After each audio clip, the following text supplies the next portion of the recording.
More Chinese military drills after Taiwan's president visits the United States. The latest escalation between Beijing and Washington over the island. As the two superpowers pull in opposite directions, where does Taiwan's future lie? This is Inside Story.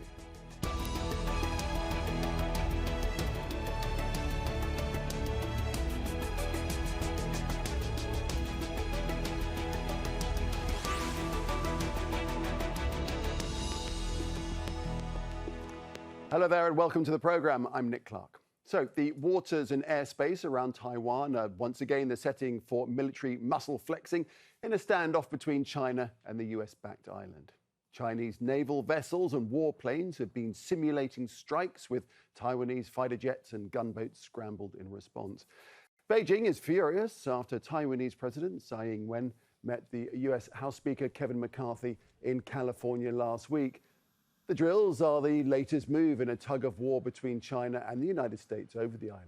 Only a handful of countries recognize Taiwan's independence, but the Biden administration has become much more engaged in its affairs following on the Trump presidency's support for the island. Well, China considers Taiwan part of its territory and has not ruled out using force to take it. But many Taiwanese consider themselves independent and reject Beijing's policy of one country, two systems. In response to the drills, people in Taipei say they switch between fear and indifference. The president travelling to different countries has the effect of increasing international awareness of Taiwan. Of course, verbal and military intimidation from China can't be avoided, but I think because this intimidation has been going on for such a long time, it's impossible to ignore. To constantly talk about unification is quite unnecessary, or rather, there is no absolute need for this. Also, China is talking about unification while threatening military action, which is quite pointless. I think it's more important for us to live our lives as we are currently and have Taiwan achieve a bigger position on the international stage. However, some Taiwanese are unhappy with the increased Western military involvement and would prefer better political relations with Beijing. About 40% of Taiwan's exports go to China. In 2021, that was worth nearly $190 billion. That's 3 times more than it sells to the United States. In this footage from the Chinese state broadcaster CGTN, some people gathered at Taipei Airport to protest against President Tsai's visit to California. Here's what they had to say. The Tsai-McCarthy meeting will cause conflict across the Taiwan Straits. It can't bring peace if you're going to start a cross-straits conflict and ignite a war. What kind of democracy is there without peace? Tsai Ing-wen, go back to the US. The US is your home. If the Chinese mainland imposes sanctions on the Taiwan region, all the consequences will be borne by its people, while Tsai Ing-wen herself bears no loss.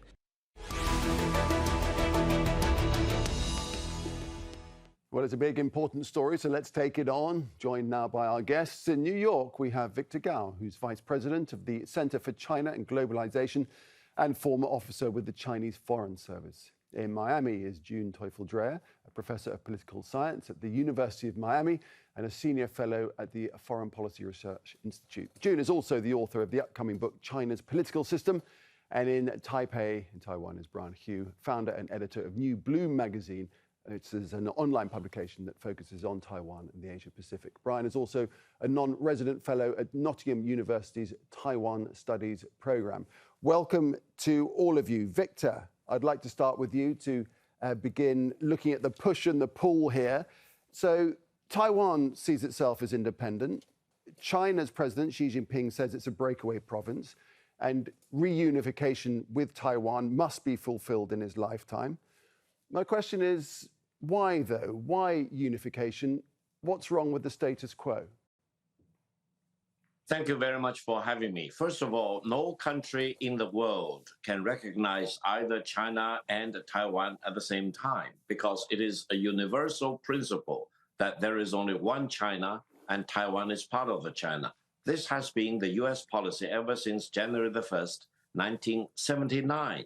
This is also the same policy for all the NATO member states, all OECD countries, and every country within the United Nations. You mentioned there is about a dozen countries in the world still recognizing Taiwan but they do not recognize Taiwan as a separate, independent, sovereign country. They also recognize that Taiwan as the representative of China, which is completely illogical in the world of today. Therefore, the so-called meeting between Tsai Ing-wen, the local leader of Taiwan, with Speaker McCarthy in California, is a violation of this sacred principle of the one China policy and Taiwan being part of China. Tsai Ing-wen holds herself Victor, let me throw that immediately over to, plenty of time to talk through all the other issues, but let me just throw that over to Brian Hugh, if I may. Brian, your response to that? Yeah, so China frequently conflates its one China principle with one China policy. One China principle is China's policy. One China policy is the US. They are not the same. However, China frequently seeks to conflate the two, as though it were some internationally acknowledged belief then that Taiwan is part of China. One looks at history. Although Taiwan was controlled, or at least parts of Taiwan were controlled by Chinese empires in the past, it seems a bit strange then to claim that the CCP, the polity that overthrew the Qing Empire, the polity that then controlled part of Taiwan, should then inherit these claims of a pre-modern empire. In that case, then, often the claim is Taiwan's a province of China. When you look at Chinese history, Taiwan was only a province of China from 1887 to 1895, following which it was ceded to the Japanese. And so Taiwan has a different history than China, than the Chinese mainland. And it is historical then that China now claims Taiwan as part of it, despite the insistence of the PRC that Taiwan's been part of China since time immemorial. So June, a lot of controversy over individual claims. It seems that the status quo, such as it is, will be hard to maintain.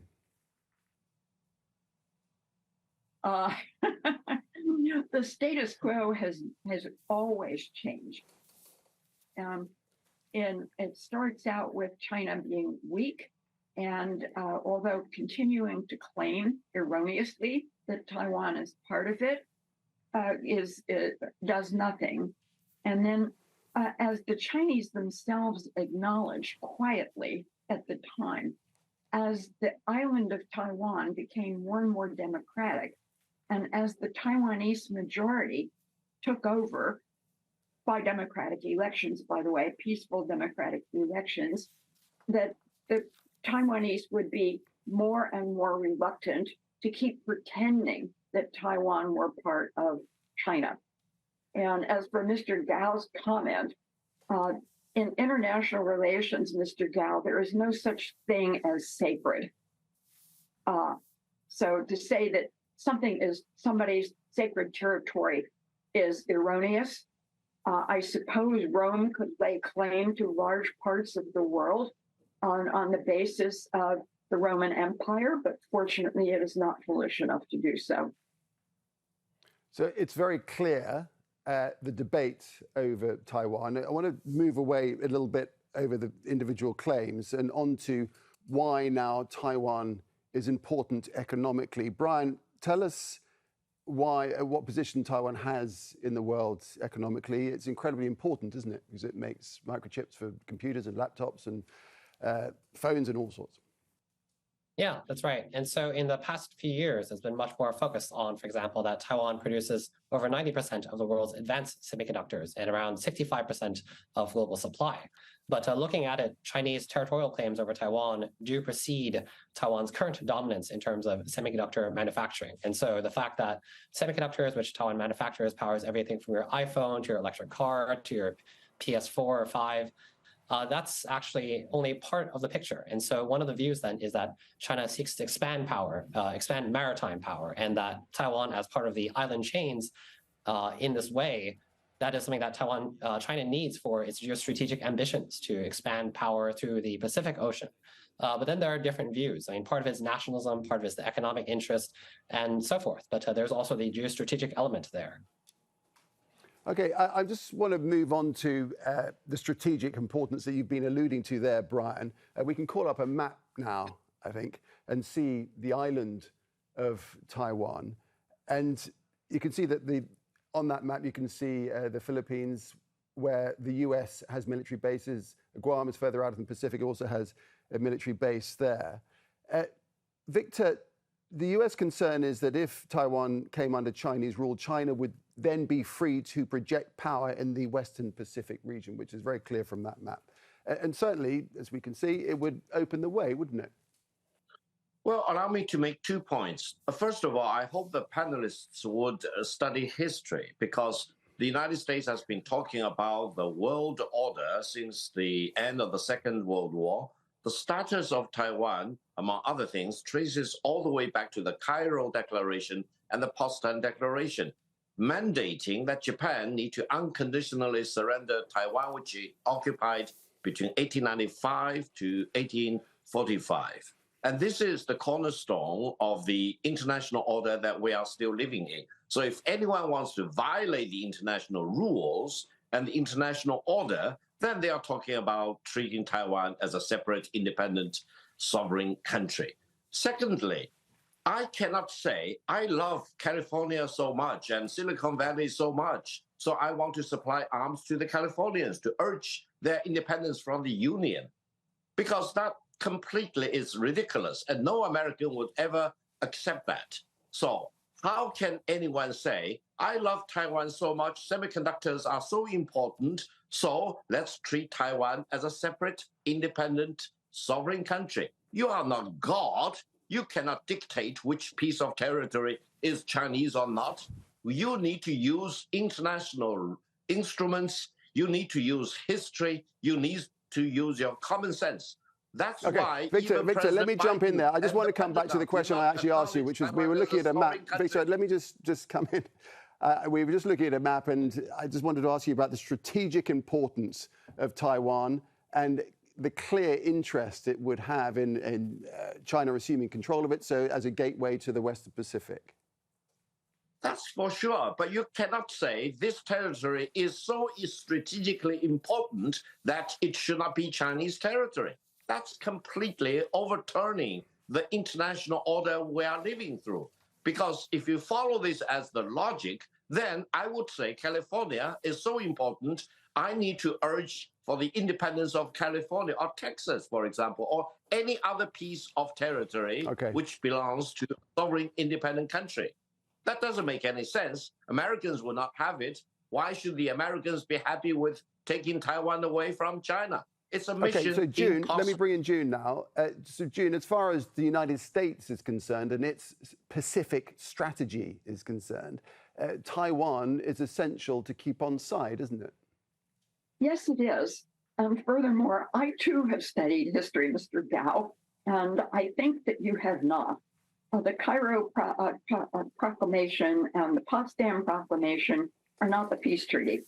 The peace treaty was the Treaty of San Francisco, in which Japan said that it forswore the possession of Taiwan, but it did not say who should Taiwan be returned to. So I don't think China has a claim in international law. And as for arguing in terms of international law, the People's Republic of China saw fit to absolutely disagree with the Permanent Court of Arbitration in the dispute with the Philippines over China's 9-dash line. And that's not the only instance of China ignoring international law.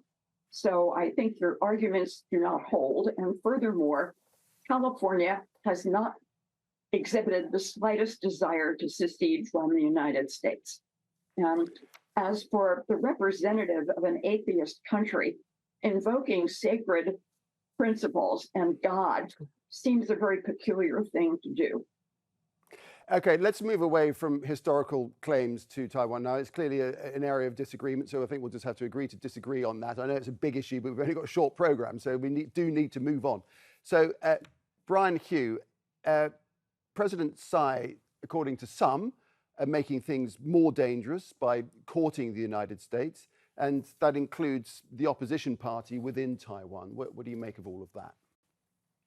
Yeah, the opposition party, the KMT, or the Chinese Nationalist Party, was the former authoritarian party in Taiwan. And though it still exists after democratization, it has continued to insist that its claim to power be justified on being the only party able to communicate with the CCP on an equal basis, on a party-to-party basis. But this circumvents Taiwan's contemporary democratic institutions, not going through a democratically elected government, for example, but directly sending over party officials to talk with the CCP.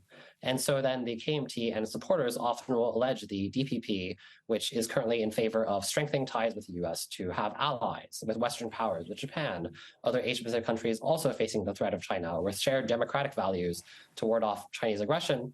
It will claim that this is warmongering, that this is actually provoking China, and so that it should be restored to power, that it should hold power because it can ward off China, and that China will not be aggressive towards Taiwan after that. But one recently saw the visit to China of former President Ma Ying-jeou, the last KMT president, saying that he hoped to reduce cross-strait tensions, and yet China launched these drills anyway. This took place at the same time as Tsai Ing-wen, the president's visit to the US.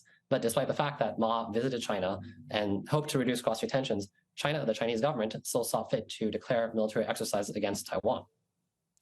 June, I'm just wondering, those that suggest that President Tsai is making things more dangerous by courting the United States, would they be happy for China to assume control of Taiwan, or is it more a case of just, ratcheting down the tensions and the rhetoric? I think there's no doubt that everyone wants the tensions to be eased.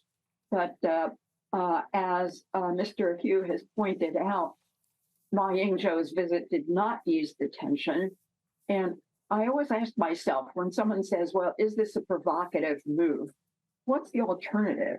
So is Tsai supposed to sit back and wait while the PRC tries to buy away Taiwan's remaining allies that recognize it as the government of the Republic of China, or does she do something?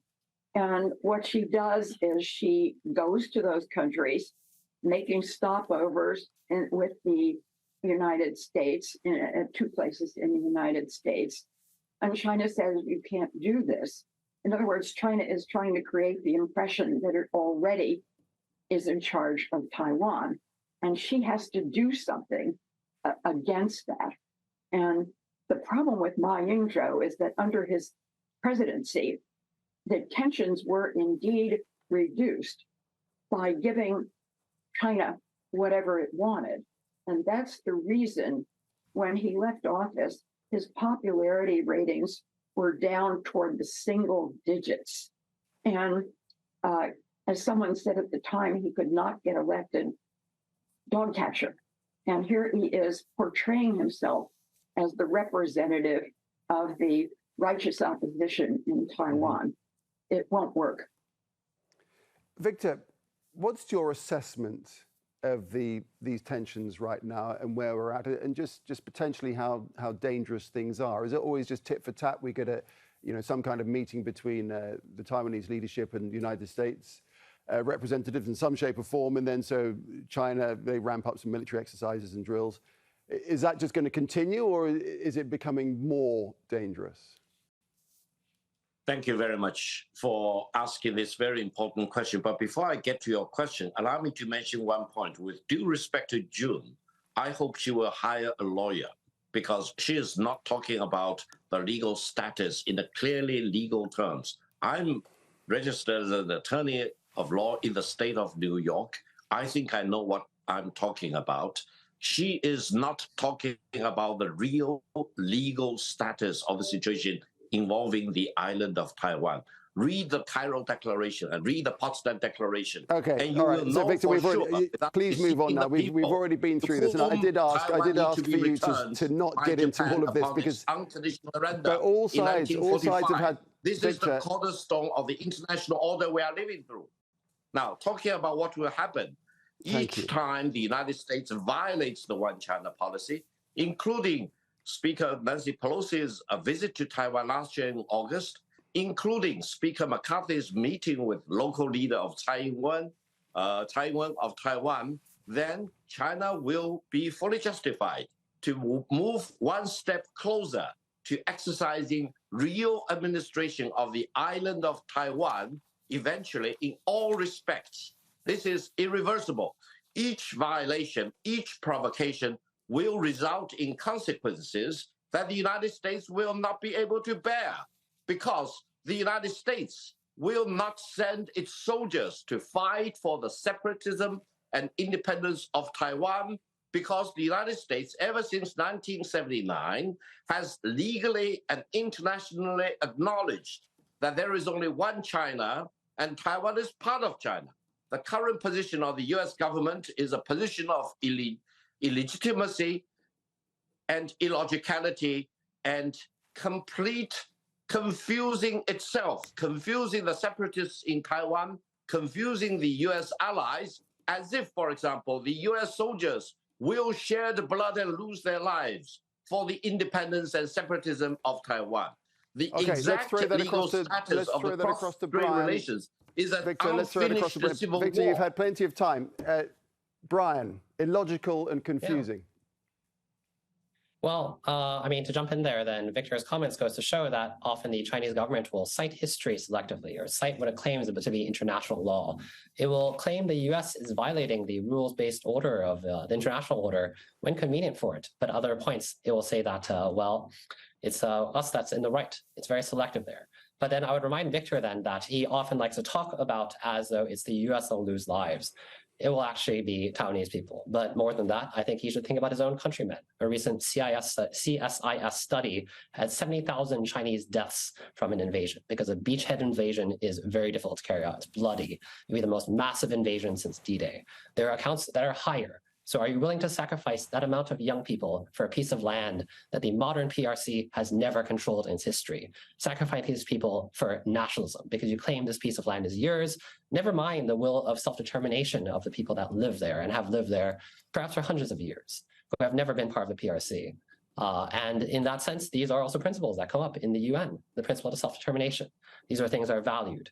And I think the question he should ask of himself and others like him is, are you willing to sacrifice these Chinese young people, their blood, meaninglessly for taking Taiwan, which you have never controlled? And often, it will be brutal. Can the CCP maintain legitimacy, political legitimacy after such an invasion? That's to be questioned. June, I want to move away from this talk of warfare and the numbers of dead on the beach.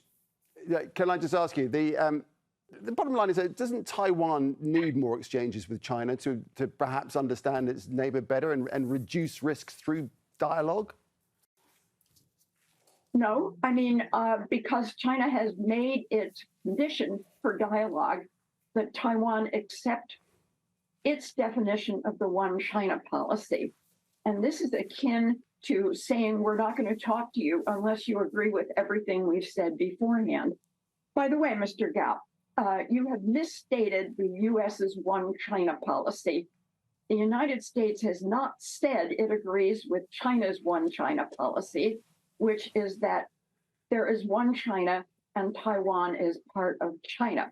The United States has said it acknowledges that this is the way the Chinese government feels about it. It has not said it agrees with it, only that it acknowledges the existence of the Chinese government's position. Victor Gao, would you like to respond to that briefly? Absolutely. If I acknowledge that the sun rises in the east, do I need to further agree with that? Come on. The U.S. position is a trilogy. It's based on three basic principles. One is that there is only one China.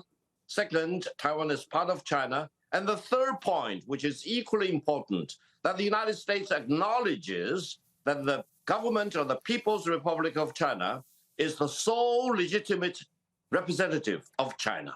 That's all. It's a three parts combined into one. It's kind of a Trinity principle. If you want to read the real legal status of Taiwan, read these Trinity principles. And I don't think June or people like her do not know how to read English. At least she knows how to read English. So read the three communiques which form the basis of China-US relations. The United States did the right thing in 1979 to abandon Taiwan, to withdraw all US troops from Taiwan, to cancel the US-Taiwan diplomatic relations, and further to abrogate the U.S.-Taiwan Defense Treaty. How many times did the United States bend backward to do these things impossible? For what?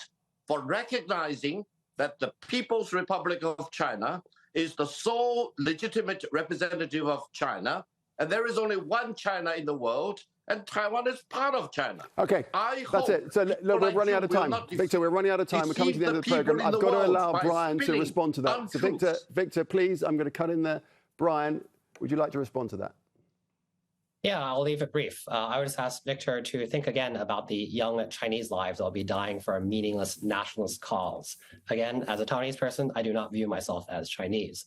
But again, I do not think that this is a worthwhile loss of life, of Chinese lives, of Taiwanese lives, of anything, for this abstract principle. I'll leave it at that.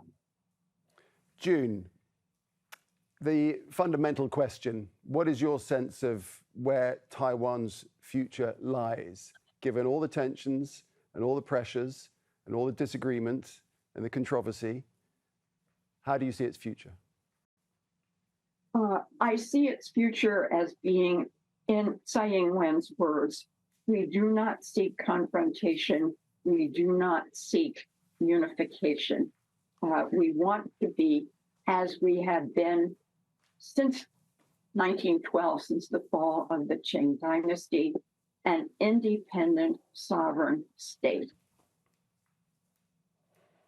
And all of this is going to be tested at a political level, June, isn't it, with elections in January?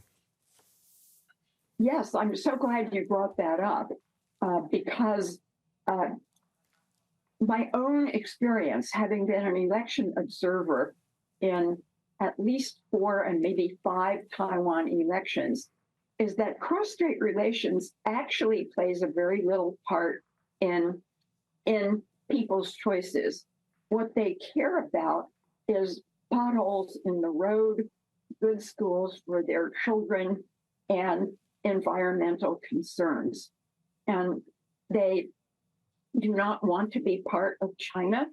And it would be very difficult for the United States to surrender that position. We can't give in on that. It would be against all of our principles. And yes, lives would be lost.